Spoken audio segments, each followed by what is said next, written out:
Bien, hermanos, hoy vamos a tratar la conferencia que había sido aplazada, pues recordamos que el clima estuvo ese día muy difícil para congregarnos, pero es una enseñanza que también nos muestra el impacto que la reforma tuvo en su momento en el aspecto de la familia. Entonces ese es como el marco en el cual seguimos trabajando este tema. Quiero recordar un poco que lo que se celebra a partir de 1517, pues, que fue cuando reconocemos ese movimiento que al fin estalló con Martín Lutero y sus tesis clavadas en la puerta del Palacio de Wittenberg, de la discusión que hubo, de la cual ya se ha hablado acá. Lo que entendemos que pasa allí es que ya se estaba luchando contra una organización religiosa que había puesto su propia autoridad por encima de las escrituras y por encima de las conciencias de las personas, incluso hasta por encima de la obra del Espíritu Santo. Esas personas en su momento habían logrado acaparar todo el fervor religioso que debía ser hacia Dios, hacia ellos mismos, imponiendo cosas, y en este caso de lo que fue un detonante, las llamadas indulgencias, pagar para reducir condenas por pecados cometidos, como si el hombre pudiera jugar el papel de Dios. Y dentro de todas esas demandas que tenían, incluía visitar lugares sagrados, o incluía hacer mortificaciones, hacer ayunos, hacer una serie de rituales para hacer que Dios se torciera en su plan o que hiciera lo que yo quería que hiciera. Entonces, si habían familiares que habían muerto y sabíamos que habían sido abiertamente libertinos en este mundo, vamos a hacer tantas oraciones, vamos a hacer tantos ayunos para lograr que su tiempo en el purgatorio, en estas aflicciones, sea menor. Pero también vamos a hacer una donación económica al monasterio, también Dios va a tener en cuenta eso. O vamos a dar tal dinero al sacerdote del momento o al obispo. O como llegó a hacerse algo pues muy masificado, vamos a pagar por estos documentos. Ya no era entonces como un sacrificio, sino también era dinero. Todo el sistema estaba mal, o sea, porque no es ni por sacrificios personales ni por dinero. El favor de Dios no puede ser comprado. Pero era llevar la mentalidad de, bueno, si ya hiciste ciertos sacrificios, si ya hiciste tales peregrinaciones, bueno, puedes pagar una suma de dinero y te ahorras eso y ya tienes comprado ciertos derechos delante de Dios. ¿Cuál es el problema con eso? Que la justificación descansa en las obras humanas y Dios se vuelve el que te paga el salario que te has ganado. Pero Lutero, pues estudiando la carta a los romanos y recordamos que fue impulsado por el Señor, se da cuenta que la justificación es por la fe. Leyendo la carta de los romanos, él iba a predicar, a dar una serie de enseñanzas al respecto. De tal manera que lo que debía primar allí era lo que la Biblia dice. Y ese es el volver que estamos diciendo. El principio que mencionábamos ahorita de la sola escritura. Y en ese aspecto, la sola escritura no solamente impacta en lo que decimos la parte teológica, como ya en su momento nuestro hermano Moisés habló al respecto, y yo sé que todos los predicadores que me antecedieron en estas enseñanzas. Pero quiero llamar la atención acerca de un sermón en particular que predicó Lutero en el año 1519. Fíjense que fue 1517, aún no se había como desprendido de la iglesia de Roma, pero ya estaba volviendo al principio de la sola escritura. O sea, vamos a mirar qué dice la Biblia respecto al matrimonio. Al matrimonio. El texto base para su predicación fue de Juan capítulo 2, versículo 1 al 11. Ese pasaje conocido como las bodas de Caná, cuando Jesús lo invitan a una boda, él asiste con sus discípulos y ocurre algo maravilloso, y es que Jesús transforma el agua en vino, ¿verdad?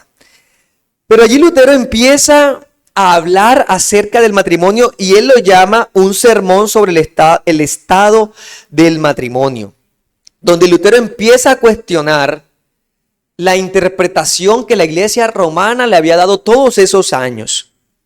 Entonces, ¿qué pasó allí? ¿Por qué es tan relevante este sermón y todas las enseñanzas que empieza Lutero a hablar? Bueno, entonces, de eso vamos a tratar en esta enseñanza. Primero pensemos un poquito y tratemos de ubicarnos en el contexto social de ese entonces, porque estamos en el siglo XXI y pues estamos muy lejos de cierta manera de cómo vivía la sociedad y la familia de los siglos V hasta el XV, porque estamos hablando de eso de la Edad Media. Tenemos que pensar una sociedad más rural, no tanto como estas grandes ciudades, era lo más masificado, pero también vemos que la familia era una unidad prácticamente política, económica, religiosa, donde el vínculo principal era el padre. El padre generaba las relaciones de propiedad, de dominación, casi que al estilo feudal. Entonces teníamos a un abuelo, tenemos un padre, y los hijos de alguna manera trabajaban para él, se iban independizando, pero no era del todo independiente porque de todas maneras hacían parte del mismo grupo económico. La religión entonces también era impuesta de esa manera, tenían que seguir exactamente lo que los padres decían. Y si pensamos en la mujer en general dentro de la sociedad, también era parte de esa propiedad que ese pater o ese varón tenía. Su objetivo, satisfacer la intimidad del esposo o del padre de la casa y darle hijos. Ese era su valor. Los niños, desde muy temprana edad, ya eran como al principio como unos trabajadores también de la tierra. Entonces tenían muchos hijos que debían contribuir a la economía familiar. En ese sentido, los matrimonios se consideraban prácticamente un negocio entre los padres porque buscaban era la mejor relación económica, la mejor provisión de hijos que se pudiese tener. Y en ese sentido también muchos matrimonios fracasaban porque lo habitual era el adulterio, al no ver una relación entre la pareja, sino simplemente una dominación. Así pensaba la sociedad. Pero, ¿cuáles eran los conceptos católicos o religiosos que estaban dominando y que hacían que también la gente pensara de esa manera? El primero de los conceptos elevados católicos romanos era el celibato. El celibato.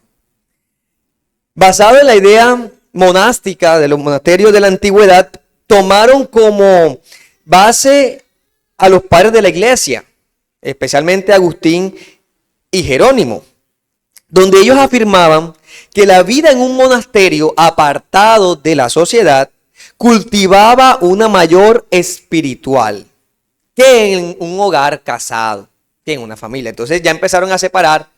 La vida en monasterio es más espiritual que la vida en el hogar. Igual en los conventos, monasterios y conventos para cada, pues, hombres y mujeres. El célibe, ellos habían ese argumento, vivían como si fueran ángeles. Por lo tanto, tenían ese mayor nivel de espiritualidad deseado. Era como si estuviesen ya viviendo en este mundo como si fuera en el mundo venidero. Pero realmente lo que estaba ocurriendo es que los hombres, si eran célibes, no se casaban, pero no eran castos.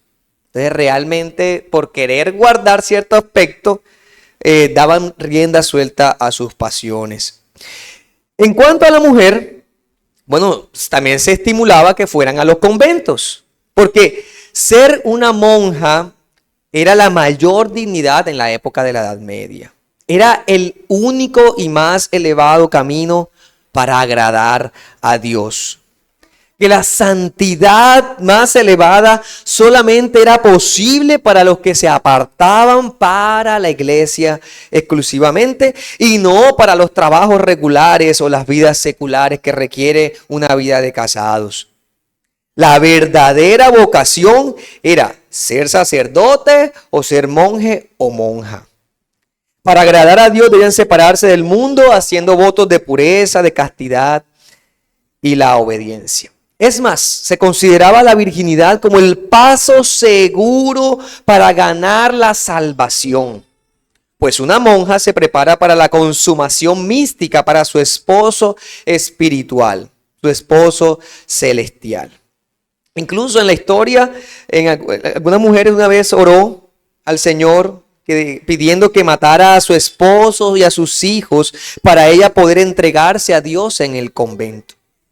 Otra mujer se registra que ella se echó a sí misma agua hirviendo para que su rostro se deformara y saboteara su matrimonio. Es lo que los padres habían planeado. Y así poder también dedicarse al Señor. Otra mujer se cuenta que le pidió a su esposo que si a él dice, Señor, si a usted le place, concédame no acercarse a mi cama. Haga que mi cuerpo sea libre para Dios. Otra mujer se registra, una mujer viuda, que estaba buscando cómo abandonar a sus hijos y unirse al convento, y luego de muchos ruegos hasta lo logró hacer.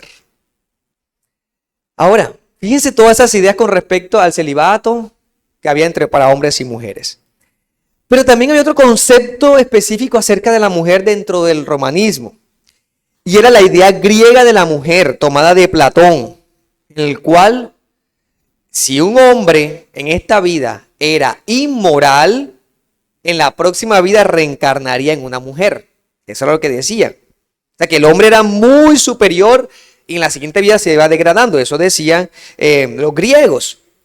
Y esa idea de la inferioridad de la mujer era la que tomaban el romanismo. De tal manera que incluso Tomás de Aquino consideraba que la mujer era intelectualmente inferior al hombre.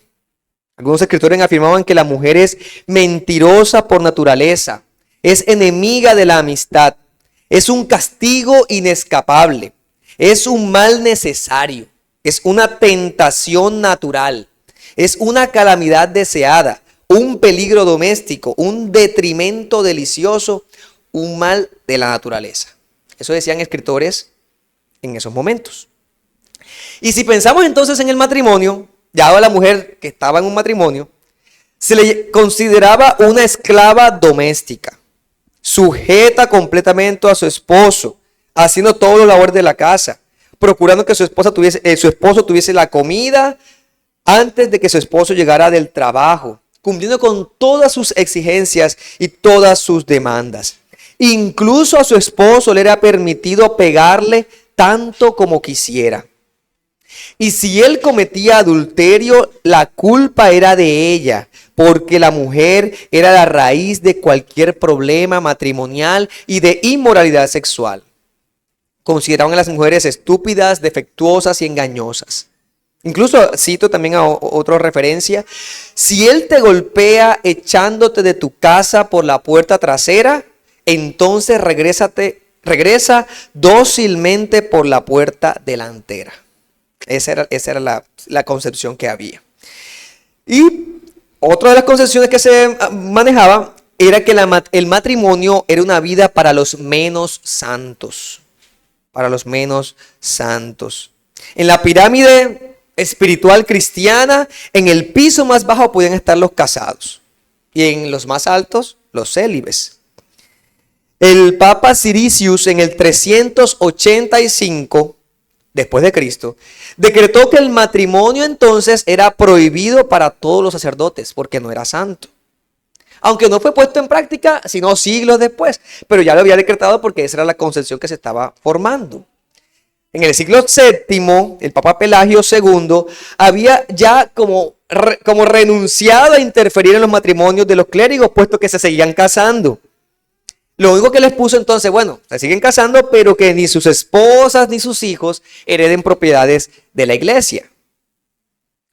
200 años después, la mayoría de los sacerdotes no estaban viviendo vidas célibes. Y había muchos abortos e infanticidios en los conventos por las indiscreciones de los monjes y de las monjas. Definitivamente, el Papa Gregorio VII ordenó, 200 años después, el celibato sacerdotal. Entonces ahí sí quedó fijo, las esposas y las concubinas de los sacerdotes fueron expulsadas y vendidas a la esclavitud y sus hijos fueron abandonados. Podemos decir que durante el siglo XVI, aunque no se casaban los sacerdotes, tenían muchas concubinas. Esa era la idea. No es casarse, pero puedes tener esa vida libertina. Entonces, si eso era la situación, ¿cómo es que llegaron a pensar eso de que el matrimonio era menos santo? Y bueno, ahorita mencionaba que Agustín y Jerónimo fueron de los que daban cierta enseñanza o cierta base al respecto, y lo que ellos pensaban, que se fue como desarrollando o profundizando a lo largo de esos siglos, era que el placer sexual era una forma de idolatría, porque motivaba a las criaturas a olvidarse de su creador y deleitarse en sus compañeros creados. Jerónimo decía en el siglo IV que el matrimonio llena la tierra, pero la virginidad llena el paraíso. Así también decían Ambrosio, Gregorio de Niza. Decían que el plan original de Dios para el hombre era la virginidad. Que Adán en el estado original no tuvo relaciones sexuales con Eva antes de la caída. Que eso fue algo introducido cuando los expulsó del Edén. Así que si la virginidad era oro, el matrimonio era plata. Esas eran las comparaciones que se hacían. Que Agustín sí decía que el matrimonio y la sexualidad eran antes de la caída, pero que cuando los hombres pecaron, se corrompió el deseo sexual y de ahí en adelante ya se hizo imposible de controlar. Entonces, él sí decía que el deseo sexual era una intrusión demoníaca. Era estimular eso incontrolable que había en el hombre, que los impregnaba. Incluso en los creyentes bautizados, esas eran frases que ellos tenían. Ignacio de Loyola, en 1539, fue quien fundó a los jesuitas, dice que él influyó a los católicos a alabar la vida religiosa, la virginidad, la continencia. Y hablaba del matrimonio, pero no de la misma manera como de los primeros que mencionaba. Es más, la Iglesia Católica tiene el matrimonio como uno de los sacramentos. Y decimos, bueno, eso muestra que él tiene valor, pero realmente lo tienen como un sacramento no deseado, como algo no esperado, o por lo menos ese era el pensamiento en esa época. Creían que sí confería una gracia especial al esposo y a la esposa, como los demás sacramentos, pero era más ridiculizado. Es más, en las predicaciones que habían o en las enseñanzas, se hacía una lista de las terribles cosas que podrían pasarle a alguien que se casaba, para estimular más bien a la vida célibe y al convento. Dentro de esas terribles cosas les decían, si te casas como esposo, puedes ser infeliz con esa esposa. El esposo le puede pegar a la esposa y eso pues desalentaba a las mujeres. El esposo se puede convertir en un idiota o en un lisiado en cualquier momento por accidente. Y entonces la esposa tendría que cargar con el esposo. Recuerden la esclavitud en la que las esposas están. Deben soportar muchas de estas cosas que una mujer libre jamás pasaría. Decían que una mujer casada tiene que soportar a su esposo, soportar el dolor del parto, la posibilidad de tener muchos hijos. Y a los esposos les decían que un esposo debía sostener a su esposa y a sus hijos. Un dicho alemán decía, si las cosas están yendo muy bien para ti, toma una esposa. Pero y si tomas una esposa, tendrás un demonio en tu espalda. ¿Cuál es el resultado de todas esas enseñanzas? Y el hecho de reducir la idea del matrimonio, que aproximadamente el 40% de las mujeres en Europa pues no estaban casadas. Bueno, ¿y quién iba a querer casarse con todas esas orientaciones o esas ideas? Se dice que en la ciudad de Florencia, en 1427, menos de la mitad de los hombres entre 28 y 32 años estaban casados. Y prácticamente la gente vivía soltera, un poco más de la mitad. Ya en las grandes ciudades ya era otra cosa, ya se pedía más el matrimonio, pero la idea es que se mantuviera la soltería el mayor tiempo posible. Bueno, ¿no se parece un poco a la sociedad de hoy? Parece como si los principios que el romanismo trabajó por tanto tiempo, que devaluaban la mujer, que devaluaban el matrimonio, fuera lo que hoy se estuviese defendiendo y fomentando hoy. Mostrándole a las personas que no es necesario casarse, que no es tan importante. En ese momento incluso la iglesia llegó a reglamentar el matrimonio y por lo tanto buscaba cualquier excusa o para que no hubiese matrimonio o para que se disolviera. Si había en el matrimonio, por ejemplo, que uno de los hombres, uno de la pareja cometiera adulterio o abandono, entonces el cónyuge pues hasta perdía la salvación. Era como que un terror que había a ese estado, el estar casados. Y algo más terrible del cual también se fomentaba de acuerdo a ese pensamiento, y era la prostitución. Se creía ampliamente en el siglo XVI, en la época de la Reforma, que los burdeles eran ventajosos para la sociedad por muchas razones. tanto económicas como para satisfacer a los hombres que se casaban ya siendo adultos, porque postergaban el matrimonio. La idea era que los burdeles protegieran a las mujeres jóvenes de la inmoralidad sexual y producía más oportunidades para un buen matrimonio. Así pues, en los burdeles los hombres no casados iban a ganar experiencia. Y los hombres casados pero infelices podían encontrar un alivio y así continuar casados. De acuerdo a esa sabiduría, a esa idea, esa forma de pensar del momento, gracias a la prostitución las mujeres virtuosas podían caminar seguras en las calles. Porque no iba a haber un hombre violador que las atacara. Buscando satisfacer su deseo, tendría un lugar donde satisfacerlo. Y por eso habían dos tipos de burdeles. Los públicos, o sea, los que mantenía lo que llamaríamos el Estado, la municipalidad. Esas mujeres que trabajaban en esos lugares disfrutaban de cierta protección y privilegios cívicos por hacer ese servicio para la sociedad. Pero también habían lo que se conocerían como balnearios o burdeles privados, ya personas que pagaban aparte de los jefes de Estado o ¿sí? Los gobernantes, que hasta fueron dirigidas algunas por personas que se llamaban cristianas de la alta sociedad. Incluso se cuenta que en Sevilla, en Europa, algunas comunidades religiosas y hospitales tenían burdeles privados.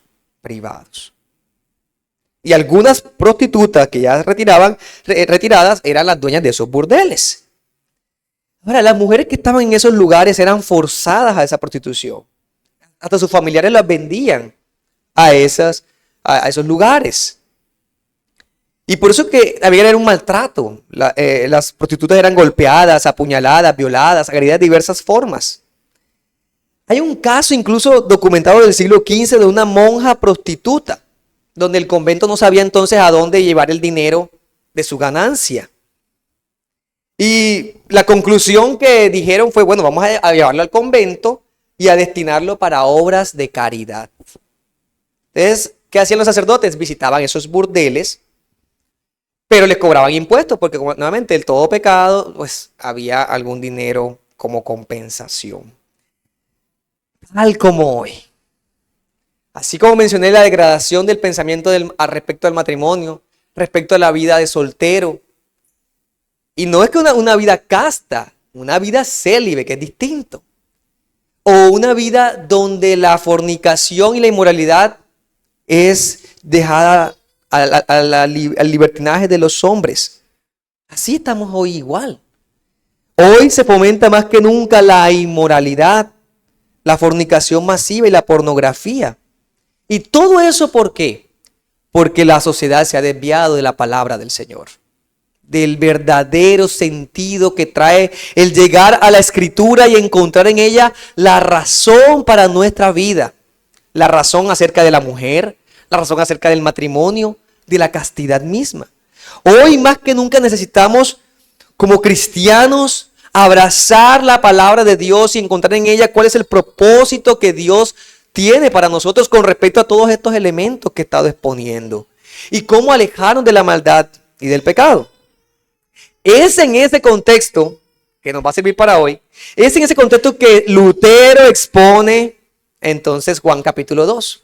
Y él comienza su sermón hablando de Génesis capítulo 2, versículos 18 al 24. Él dice, pero la palabra de Dios ha dicho desde el principio, en ese pasaje tan maravilloso donde Dios le da a Adán que ponga los nombres a los animales. Y dice el texto que no se encontró ningún animal como él. Ningún ser como él. Él era distinto al resto de la creación o a los animales. No había un ayudante de la propia carne y hueso de Adán. Entonces Dios propone, no es bueno que el hombre esté solo, pasaje muy conocido, le haré una ayuda idónea, ¿cierto? Ese pasaje que tanto hemos leído o escuchado. Dios dice que el hombre necesita la ayuda idónea, apropiada y sabia. Dios es quien da a la esposa y eso es lo que recuerda Lutero entonces. Como también pues en Proverbios capítulo 19 versículo 14. Una esposa es dada por Dios. Si ese es el testimonio de la palabra de Dios, entonces ¿por qué se ha difundido y por qué los hombres siguen insistiendo en el terrible mal de casarse? Es Dios quien lo da. De igual manera, el tener hijos es cumplir el propósito de Dios. Porque también en Génesis, en el capítulo 1, luego que dice que creó varón y hembra, luego dice, fructifiquen, multiplíquense y llenen la tierra. Llenen la tierra. El propósito entonces es un compañerismo sabio, pero también llenar la tierra ¿con qué? Con imágenes de Dios. Imágenes de Dios. No los esclavos que quiero para mi trabajo. No los que van a perdurar mi nombre. No los que me van a traer orgullo. Todas razones equivocadas. Sino que la imagen de Dios sea propagada. Ese es el propósito para tener hijos y para unirme a una esposa sabia. Y por eso Lutero, entonces, hablando de esto, dice que la esposa es una compañera. Este pasaje hermoso en Génesis 2, donde muestra que en Génesis 2:24, que se une a su esposa, que son una sola carne. O cuando Adán dice, esto es carne de mi carne, hueso de mis huesos, sangre de mi sangre. Toda esa relación que hay de unión, de compañerismo. Llega a decir Lutero entonces que el amor de un hombre y una mujer es o debería ser el más grande y puro de todos los amores entre los hombres. Y aquí donde se ve la pureza del matrimonio, dice Lutero, la devoción del hombre a su esposa debe ser tan profunda como el dejar a los padres que lo han criado y el amor que pudo haber recibido. No puede ser egoísta como el que ama al dinero. Entonces se casa por esa relación económica o ese beneficio. Tampoco es ese amor que tienen los padres hacia los hijos natural. Porque yo puedo decir, ¿verdad? Y todo padre puede decir, amo a mis hijos porque viene de mi carne, de mi sangre, o sea, viene de mí. Pero la esposa no viene de tu carne realmente. Pero el amor debe ser más fuerte y distinto. ¿Qué dice hoy la sociedad? La sociedad dice que el amor más grande es cuando la mujer conoce a su bebé. Este es el amor más grande. No, mis hermanos. Ese no es el principio de la palabra de Dios que estamos citando. Es el amor conyugal. Es ese fuego, dice Lutero también, usa esa ilustración. Ese fuego que arde, se inflama por la otra persona. Que es cultivada porque somos uno. Incluso Lutero ahora toma lo que ellos como Iglesia Católica Romana tienen los sacramentos. Pero yo le mencionaba que lo tenían menospreciado. Pero ahora Lutero llega a decir incluso, esto refleja algo sagrado, algo santo. Y voy a citarlo otra vez, es un signo exterior y espiritual de algo más grande, sagrado, digno y noble que ha existido jamás. La unión de la naturaleza divina y humana en Cristo. Así lo llegó él a comparar. Cuando vemos a un matrimonio, lo que estamos viendo es una ilustración de cómo Cristo, siendo Dios y hombre, es una sola persona. Una sola persona, un solo ser. Y cuando explica esto, él toma el pasaje de Efesios, en el capítulo 5, donde dice que el apóstol Pablo afirma que el hombre y la mujer están unidos en el matrimonio, que son una sola carne. Así Dios y el hombre están unidos en una sola persona que es Cristo. Y así Cristo, entonces también toma esa relación que dice en Efesios, Cristo con la cristiandad. Entonces hay diversas ilustraciones que hay en el matrimonio y por eso es tan sagrado. Porque el matrimonio refleja la unión hipostática, que recordemos que es la doctrina que nos muestra que Cristo es Dios y es hombre unido en uno solo, una sola persona. Pero también refleja la unión de Cristo con su pueblo. Dos cosas muy, muy sagradas y misteriosas. Eso es lo que le da dignidad a un matrimonio. Esa idea en nuestras mentes. Y por eso Lutero entonces toma a Efesios 5:32 para decir que Pablo fundamenta el amor del marido por su esposa con el amor de Cristo por su iglesia. Entonces ahora los maridos van a ver, no en su relación con su esposa, que venían con su mentalidad dominante y esclavizante y hasta agresiva, sino cómo Cristo se da por su iglesia. Es una interesante interpretación que empieza a cambiar la idea que debía difundirse y propagarse en la sociedad. La idea es mostrarnos cómo Dios se entrega a nosotros. Y eso debe ser el principio que debemos rescatar hoy. Hoy es necesario que difundamos en la sociedad nuevamente ese principio, donde la mujer casada no está pensando en qué momento mi esposo me va a dejar y por eso necesito trabajar y tener mis propios medios. Uno nunca sabe si algún día me deje. Y ese es el temor que puede reinar en muchas mujeres hoy. La desconfianza de la infidelidad, porque no se tiene la concepción de esa unión de Cristo con su iglesia, donde Cristo jamás abandonará a su esposa. Se va a entregar por ella siempre. Donde Dios no abandona a su Hijo, donde Cristo no puede ser dividido, Él es persona a veces y Él es Dios a veces. No, es uno solo. Esa es la concepción que debe reinar en todo creyente y es lo que debemos difundir a este mundo. Recordarles que el matrimonio tiene su dignidad en el ser de Dios. El ser de Dios. Y por eso hasta Lutero habla las siguientes afirmaciones. Él dice la santa hombría de Dios, para mostrarnos el ejemplo de cómo los hombres debemos comportarnos como hombres, realmente varones, al ser ese pilar firme en el hogar. Que no es que por la discusión, que no es porque me desagradó, vamos a cortar la relación, sino que se entrega, se entrega. Hoy más que nunca necesitamos esa hombría en nuestra sociedad. La deconstrucción malévola, dañina, satánica que hoy hay de los hombres, produce hombres afeminados. Y cuando me refiero a hombres afeminados, no es simplemente por las manías o por el hablar, sino por el descuido en la firmeza que deben mostrar. Que deben mostrar.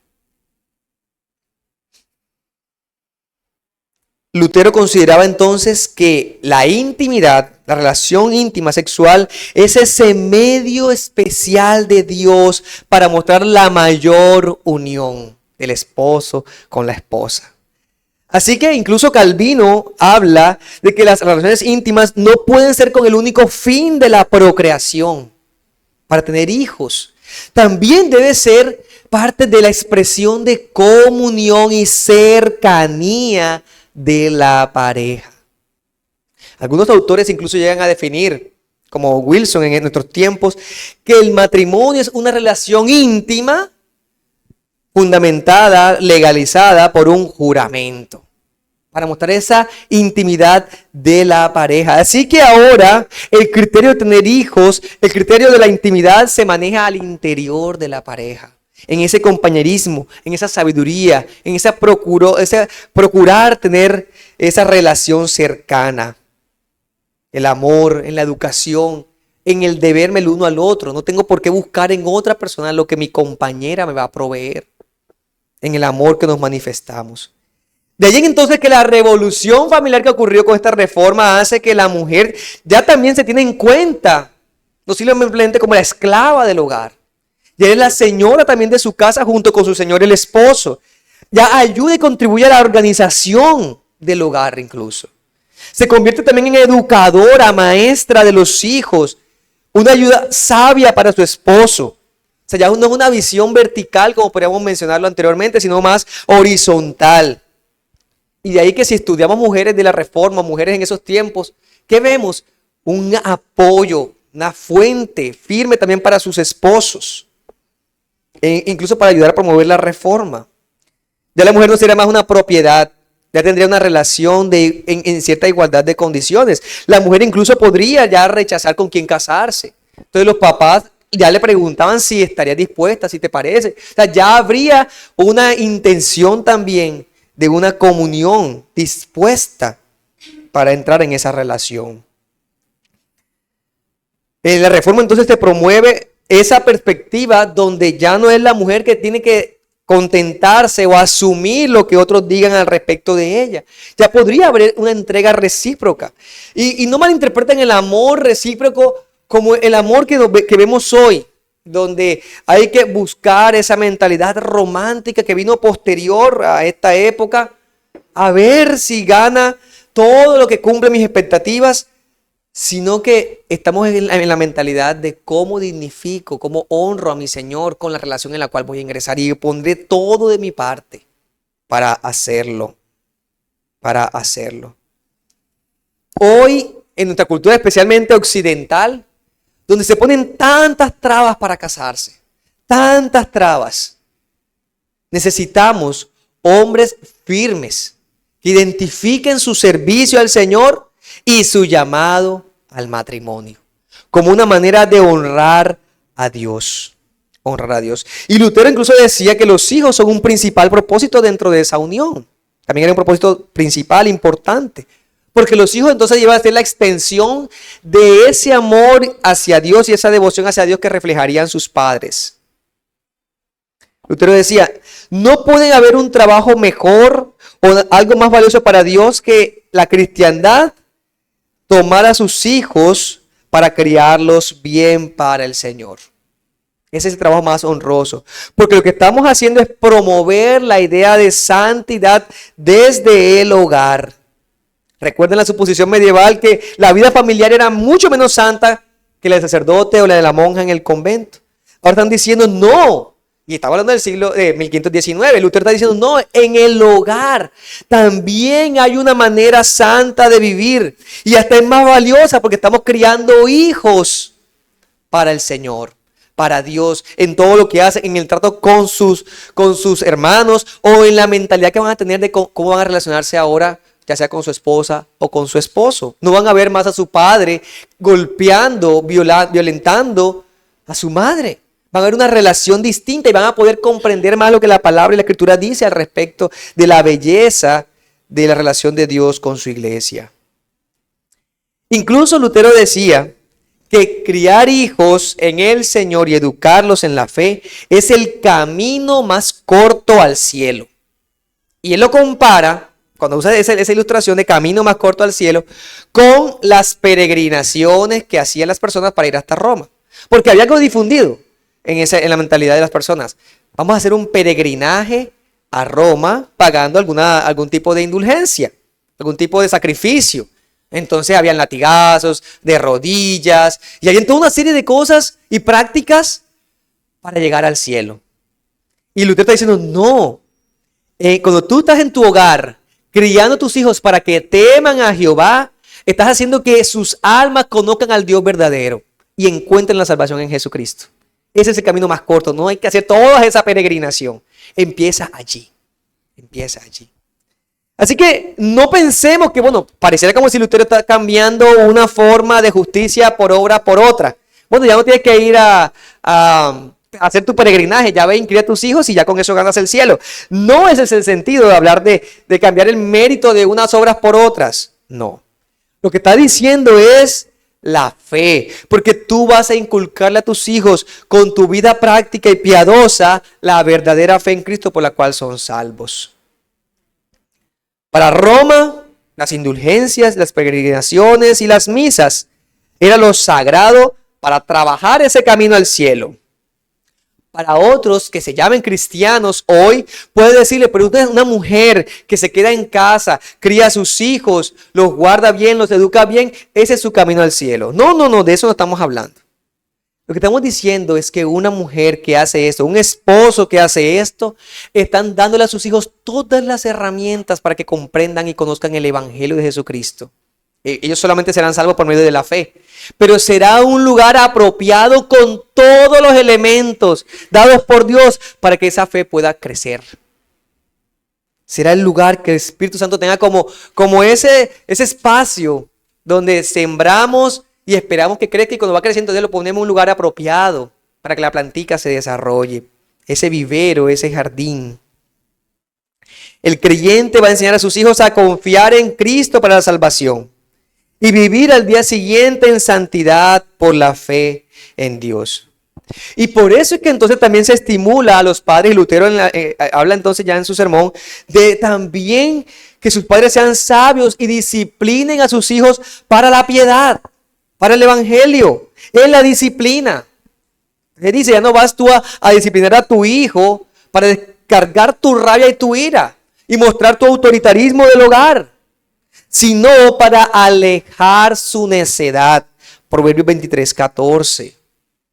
El papá ahora que conoce el evangelio va a disciplinar a sus hijos y si es necesario lo hará con vara, que tenga dolor, pero también lo que estará buscando y lo que hará no será el simple golpe, sino que buscará dar la instrucción apropiada para alejar su necedad. Y así como dice Proverbios, esa vara lo alejará del mismo infierno. Pero Proverbios 13:24 también dice que el que no aplica el castigo a su hijo lo aborrece, porque el que lo ama lo corrige oportunamente, en el momento apropiado, de la manera apropiada, para que este niño viva para Dios.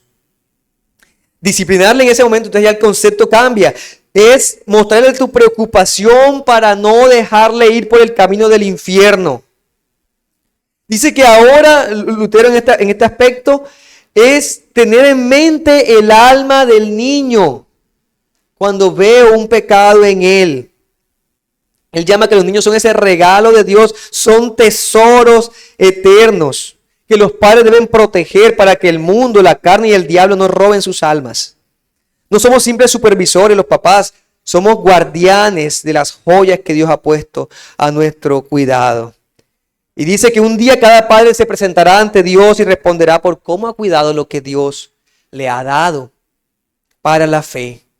Nuevamente, no es para la simple vida o existencia. No es para que simplemente logre el éxito mundano o el bienestar delante de los hombres o fama o posición. La idea ahora es criar hijos para que se muestren, se multipliquen imágenes de Dios. Y bueno, ¿qué favoreció en ese momento también? La traducción de la Biblia en los idiomas. Porque entonces en esa época, cuando se ocurre esa transformación, en cada casa podría haber entonces una Biblia. Entonces las madres y los padres tenían la herramienta física para contribuir a esa alfabetización, que los niños aprendieran a leer, y entonces también pudieran aprender la fe. Y ellos mismos pudieran leer también de la palabra de Dios, lo que Dios dice. Y eso estimula el proceso educativo, como también sé que ya se ha expuesto acá. Necesitamos mujeres sabias, no mujeres de menor capacidad intelectual como pensaban en su época, sino que las mujeres entonces también estudiaran las escrituras para enseñar a sus hijos y a sus hijas la fe, la piedad, la devoción. La lectura de la Biblia, que era antes un privilegio para los más santos en los monasterios, ahora sería para todos los santos en todo lugar. Hermanos, para ir concluyendo, lo que decimos de lo que pasa hoy pareciera un retrato de lo que pasó entonces. Porque hay otros movimientos, quizás hoy no estamos hablando del convento o no estamos hablando del monasterio. Pero parte de lo que el feminismo ha hecho hoy, la confusión que hay es que hay mujeres que ya hoy se sienten culpables si trabajan fuera del hogar, pero también culpables si se quedan en casa. Y entonces hay esa doble carga a las mujeres. ¿Qué hacemos? Y dicen que si la mujer, por ejemplo, se queda en casa, está enterrando sus talentos. Y si está fuera de casa, entonces también está faltando a su deber. Ese es el problema del feminismo en la cultura occidental. Y así entra el problema a la iglesia. Incluso hoy parece que se ve con malos ojos a las mujeres que se quedan en casa con los niños, porque eso no es bueno para la sociedad. Y quiero citar aquí algunas autoras feministas, en este caso una mujer apellido Hirschman. Dice que cuando las mujeres abandonan la fuerza laboral es por los preceptos egoístas de la familia. Entonces a ella le toca sacrificarse por su familia. ¿Qué concepto más errado? Porque ese sacrificio pareciera que ella está penando, que quiere salir y no puede. Entonces le toca escoger, bueno, yo me quedo. Como si en un momento dado debiera hacer lo contrario. Donde, bueno, ahora el siguiente año o en la siguiente etapa, tú te sacrificas. Entonces le dice al hombre, ahora tú eres el que vas a hacer lo contrario. Porque la idea es salir del hogar. Y por eso Hirschman también dice que aquellos que postulan que las mujeres que entran en la fuerza laboral tienen vidas más satisfactorias porque usan sus capacidades de razonamiento más complejas y socialmente visibles.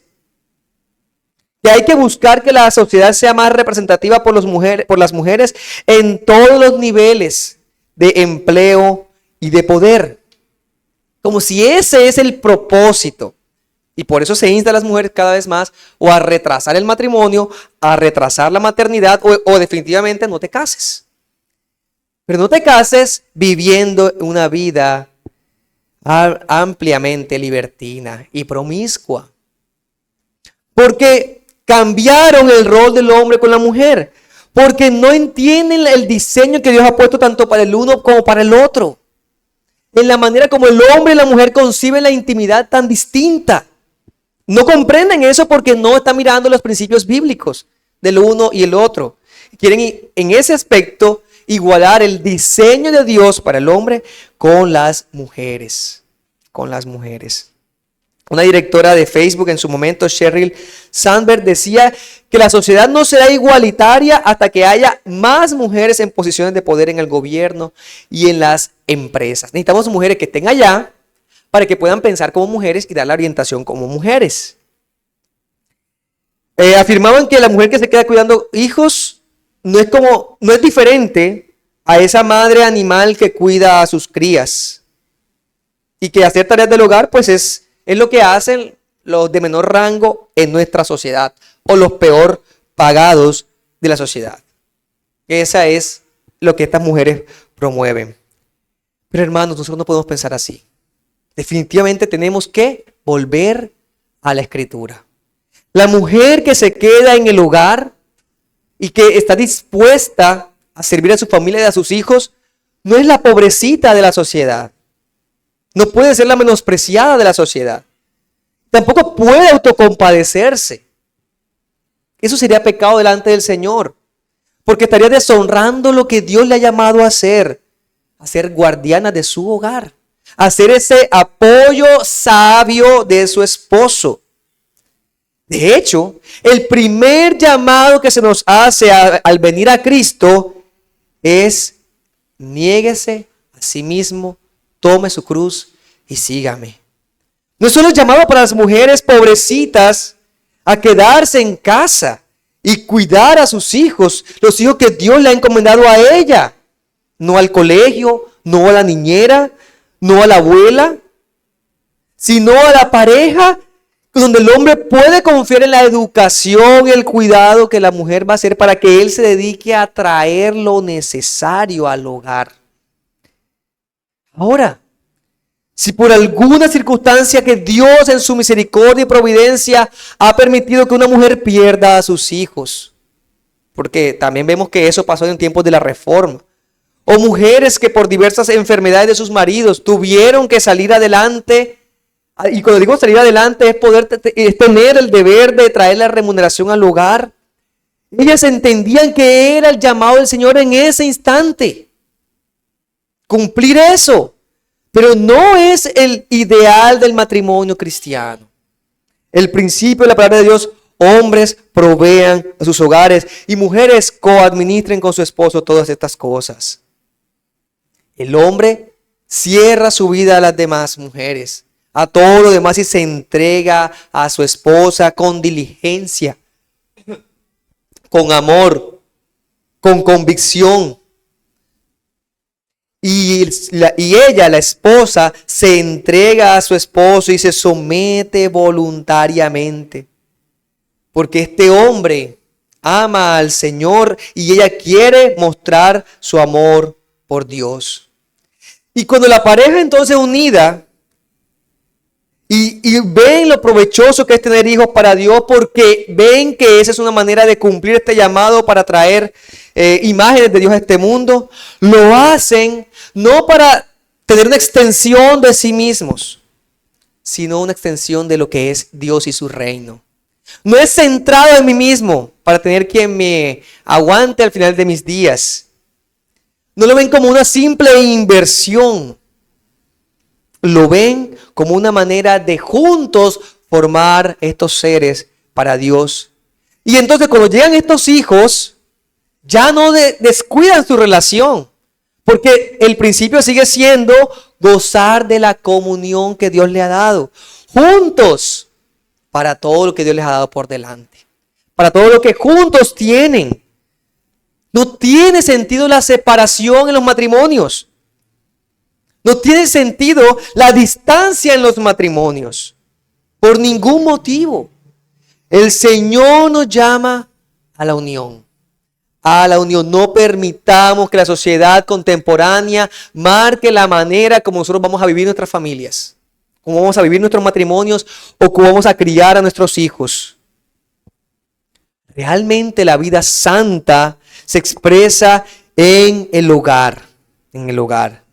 Tengas hijos o no, el Señor te ha llamado a vivir santamente en la condición en la que te encuentres. No puedes hacer ni del matrimonio una idolatría, donde tengo que sí o sí casarme para ser más santo, o de la soltería una idolatría, donde tengo que permanecer célibe para ser más santo.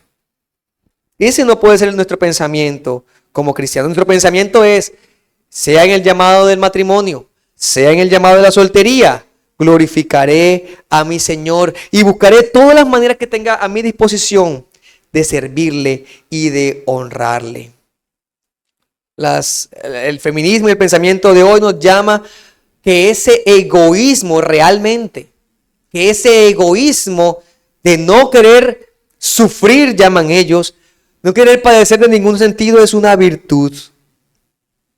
Llaman a las mujeres a priorizar sus impulsos, igualmente que a los hombres. Quieren tratar de restituir el hecho de que la mujer ha tenido que siempre satisfacer las necesidades de todos los demás. Y es que si usted mira la sociedad y en estudios que hacen sociólogos, han observado que claramente la tendencia de las mujeres a servir en lo que las personas necesitan. Y por eso muchas mujeres se dedican a enfermería, muchas mujeres se dedican a labores donde puedan atender a otros. Su diseño es así. Pero los hombres han cambiado y han tratado de mover a los hombres a otro aspecto, a lo que ellos quieren. Y los hombres siempre corren a proteger, pero ¿cuántas veces más vemos hombres que se protegen es a sí mismos? Que buscan a sí mismos. No caigamos en eso. Que los incrédulos actúen como incrédulos no nos debe sorprender. Que la sociedad avance en ese camino es esperable porque no tienen el temor del Señor. Siguen en la oscuridad y tenebridad y las tinieblas de su mente, pensando como este mundo. Lo que es sorprendente es que mujeres cristianas que profesen seguir a Cristo, que profesen sujetarse a las Escrituras, sean tentadas, y no solamente tentadas, sino que cedan a los impulsos del egoísmo de este tiempo. ¿Cuál es el tiempo para mí? ¿Qué es lo que a mí me satisface? No podemos cultivar esas ideas entre nosotros, amados hermanos, porque todo nuestro tiempo es del Señor. Todo nuestro tiempo, nuestros deseos, nuestras fuerzas, nuestra mente, nuestra energía, todo lo que somos es para el Señor. Esa es una forma de pensar apropiada para nuestro Dios. Hoy nos quieren decir, sé espontáneo, no tienes por qué responderle a nadie.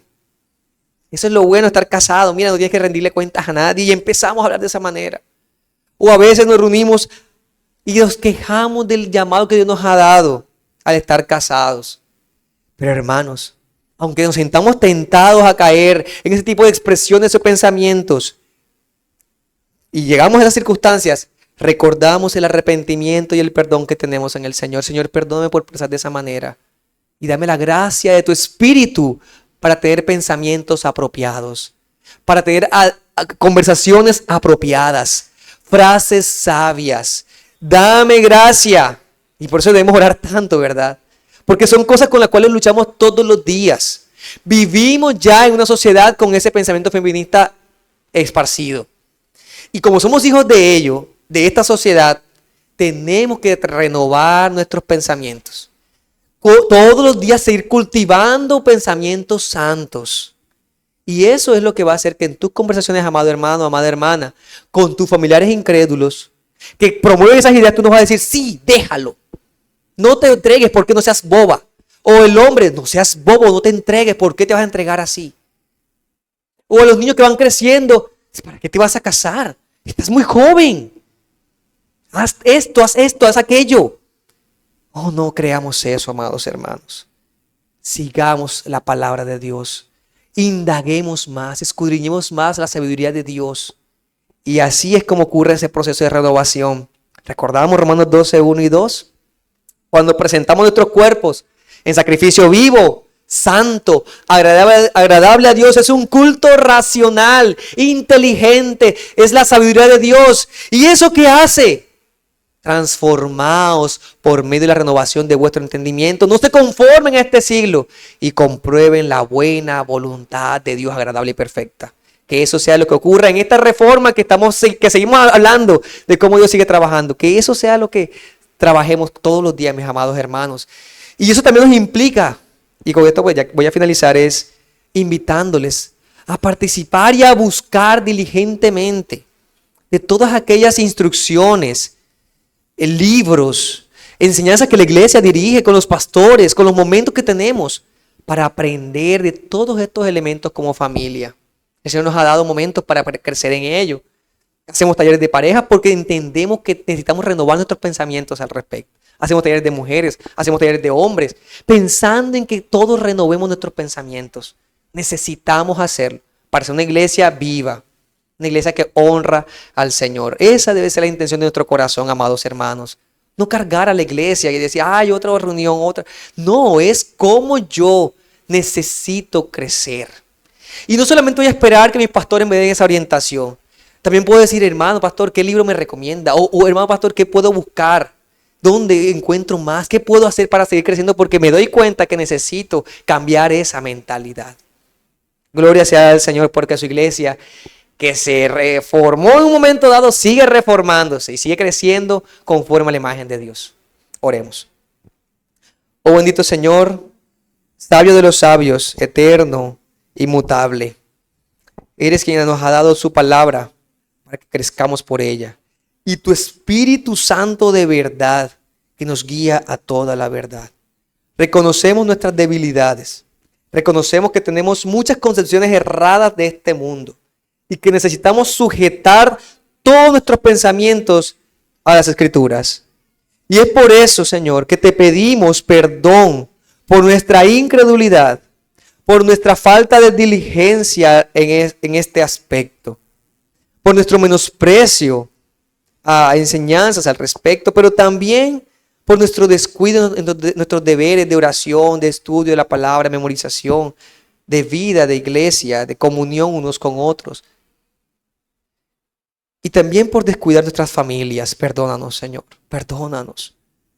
Haz que veamos con convicción nuestra falta de devoción no es suficiente. Nuestra falta de búsqueda diligente de criar a nuestros hijos en ese temor y en ese fervor hacia ti. Y nosotros mismos, ayúdanos, renuévanos con este hombre interior, con la obra de Cristo en nosotros, para comprender cada día más y meditar en esa verdad, en ese misterio de Cristo unido a su iglesia. Y cómo, así como dijo Pablo en Efesios, el capítulo 5, esa unión maravillosa y misteriosa se refleje en nuestros hogares para beneficio de la iglesia y de la sociedad, para que el reino de Dios siga extendiéndose y tú seas glorificado en un pueblo santo para ti.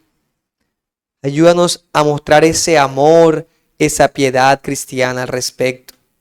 Ayuda a los hermanos casados. Ayúdanos, necesitamos tanta gracia de ti para que nuestras esposas vean con claridad y de forma tangible nuestro amor y no la dominación, no el descuido, no la falta de cuidado ni de compañerismo. Ayúdanos a poder ser diligentes y poner toda nuestra parte, renovando nuestra mente en tu palabra para ello. Pero ayuda también a las esposas, a nuestras amadas hermanas y compañeras en la fe, para que ellas puedan también seguir creciendo en la gracia, en la sabiduría y el conocimiento de ti y en toda diligencia. Y puedan amarnos también, puedan respetarnos y puedan admirarnos, puedan someterse a ti cada día, puedan estar seguras del llamado que tú les has dado, con la confianza de que lo que tú dices es verdad. Pero también ayuda a mis hermanos solteros, hermanos, a nuestras hermanas, a todos, para que ellos puedan descansar en tu llamado para con ellos en el tiempo que están viviendo y puedan glorificarte y gozarse en ti y santificarse en ti, en lo que les has llamado a vivir en estos tiempos. Sosténles, guíales y concédele corazones de siervo en todos los tiempos que tengan, para que tu reino también siga extendiéndose con lo que ellos viven, hacen, para gloria de tu nombre. Oh Señor, que nuestras familias adornen el Evangelio, que los impíos puedan verlo y glorifiquen a nuestro Padre que está en los cielos. Amén. Amén. Amados del Señor, el Señor les bendiga muchísimo. Y hoy vamos a tener un tiempo entonces de receso y pasamos al culto de oración a las 10 de la mañana. Pueden saludarse.